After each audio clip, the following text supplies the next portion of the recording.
نبی مکرم علیہ الصلوۃ والسلام کے جانصاروں میں سے سیدنا اسید بن حضیر رضی اللہ تعالیٰ عنہ، سیدنا مصعب بن عمیر رضی اللہ تعالیٰ عنہ کی زبان مقدس سے اللہ رب العالمین کے قرآن کی چند آیات اور نبی مکرم علیہ الصلوۃ والسلام کے چند فرامین سننے کے بعد فوراً اسلام قبول کر لیتے ہیں، اور ایسا کمال کا ایمان اللہ ان کو عطا کرتا ہے کہ ایک دفعہ یہ نماز تہجد ادا کر رہے تھے۔ نماز میں قرآن بآواز بلند پڑھتے ہوئے ایسی رکت طاری ہوئی، ایسا شاندار ماحول بنا کہ اللہ رب العالمین نے ایک عجب سا منظر ان کے سامنے پیش کر دیا، لیکن کیفیت یہ بنی کہ جو ساتھ بندھا ہوا گھوڑا تھا اس نے اچھلنا کودنا شروع کر دیا جیسے بدکا ہوا جانور کیا کرتا ہے۔ یہ پریشان ہوئے اور تلاوت قرآن کو روک لیا۔ جو ہی تلاوت قرآن رکی، گھوڑے نے بھی اپنا انداز بدل لیا اور بالکل سناٹے کے اندر اور پہلی کیفیت کے اندر آ گیا۔ دوبارہ جب تلاوت کی تو پھر وہی کیفیت، 3 دفعہ ایسے ہوتا رہا۔ بالآخر یہ گھبرا گئے کہ ساتھ سویا ہوا جو بیٹا ہے یحییٰ، کہیں اس پر یہ گھوڑا چھلانگ نہ لگا دے اور اس کو کچل نہ دے۔ اپنے بیٹے کو اٹھایا اور اندر جا کے کمرے میں لٹا دیا۔ دوبارہ جب دیکھا باہر آسمانوں کی طرف نظر اٹھی تو عجب منظر دیکھا کہ بادل کا ٹکڑا ہے جیسے کوئی چھتری ہوتی ہے، اور اس کے اندر ایسی روشن قندیلیں اور ایسا شاندار نورانی ماحول کہ جو اس سے پہلے کبھی تصور بھی نہیں کیا تھا۔ فجر کی نماز کے بعد پیارے پیغمبر علیہ الصلوۃ والسلام سے سارا واقعہ بیان کیا۔ پیارے پیغمبر علیہ الصلوۃ والسلام نے فرمایا، اسید اگر تم اپنی تلاوت کو جاری رکھتے تو یہ صحابہ کرام جو اپنے گھروں سے اٹھ کے نماز فجر کے لیے آ رہے تھے، یہ سارے کے سارے ان رب کے فرشتوں کو دیکھتے۔ وہ رب کے فرشتے تھے جو تمہارا قرآن سننے کے لیے آئے تھے۔ اسی انداز سے پیارے پیغمبر علیہ الصلوۃ والسلام کی خدمت اقدس میں موجود تھے۔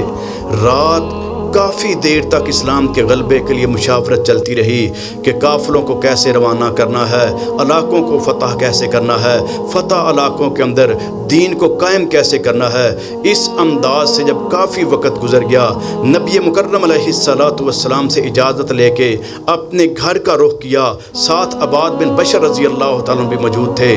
باہر نکلے تو شدید اندھیرا تھا، لیکن عجب کیفیت دیکھی کہ دونوں کے سامنے انتہائی خوبصورت قسم کی روشنی نمودار ہو گئی۔ جیسے جیسے یہ اپنے قدموں کو اٹھاتے، آگے بڑھتے، وہ روشنی بھی ان کے آگے آگے چلتی گئی، حتیٰ کہ جب یہ اپنے گھروں کی طرف اپنی اپنی گلیوں میں مڑے تو دونوں کے سامنے وہ روشنی تقسیم ہو گئی۔ پیارے پیغمبر علیہ الصلوۃ والسلام کے یہ عظیم جانصار، عظیم کام کرنے والے،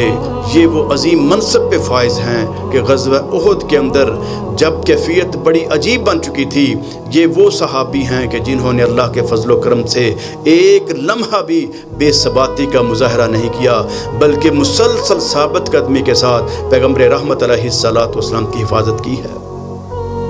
اسی انداز سے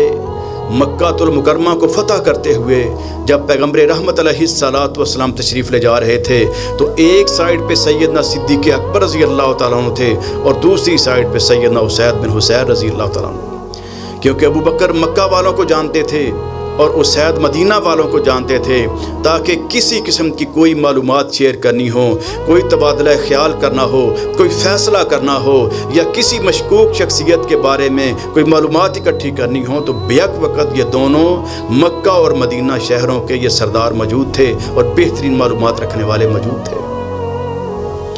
اسی انداز سے سیدنا اسید بن حضیر رضی اللہ تعالیٰ عنہ، ان کو یہ شرف بھی حاصل ہے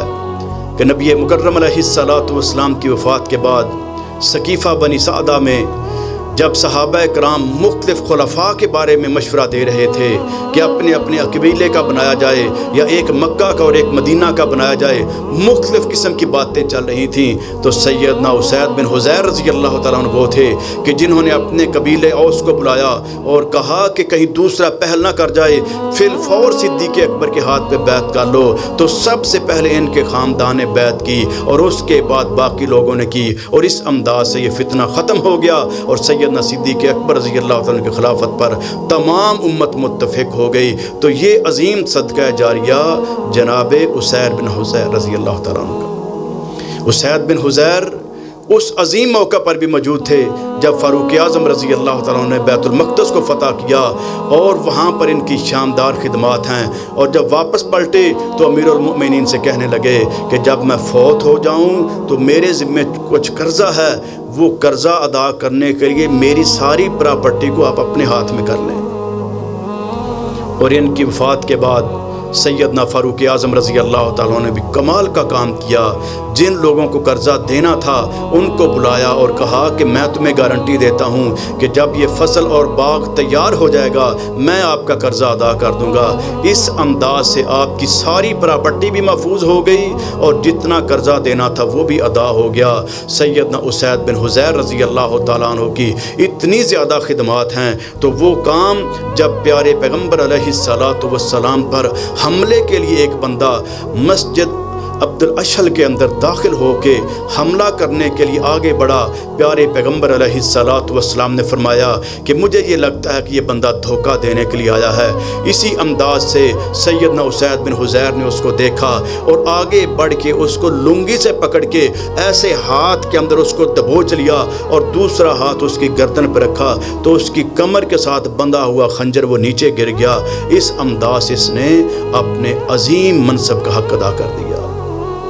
تو سیدنا اسید بن حضیر رضی اللہ تعالیٰ عنہ بے شمار خدمات، بے شمار صلاحیتیں، بے شمار ان پر انعامات، اللہ رب العالمین نے ان کو دنیا کے اندر بڑا مقام عطا کیا ہے، اور انشاءاللہ آخرت کے اندر بھی یہ پیارے پیغمبر علیہ الصلاۃ والسلام کے ساتھ ہوں گے۔ تو ہمارا حق یہ بنتا ہے ہم پیارے پیغمبر علیہ الصلاۃ والسلام کے تمام جانثاروں کے حالات زندگی کو پڑھیں، ان کو سمجھیں اور ان کو اپنائیں، تاکہ ہم بھی دنیا اور آخرت میں کامیاب ہو سکیں۔ کامیابی کا فقط ایک طریقہ ہے کہ پیارے پیغمبر علیہ الصلاۃ والسلام کے اسوہ کو اختیار کیا جائے، آپ کے جانثاروں کے انداز زندگی کو اختیار کیا جائے، انشاءاللہ اس کے اندر کامیابی ہے۔ اللہ ہمیں اس کی توفیق عطا فرمائے اور اللہ ہر قسم کے فتنے اور شر سے محفوظ رکھے۔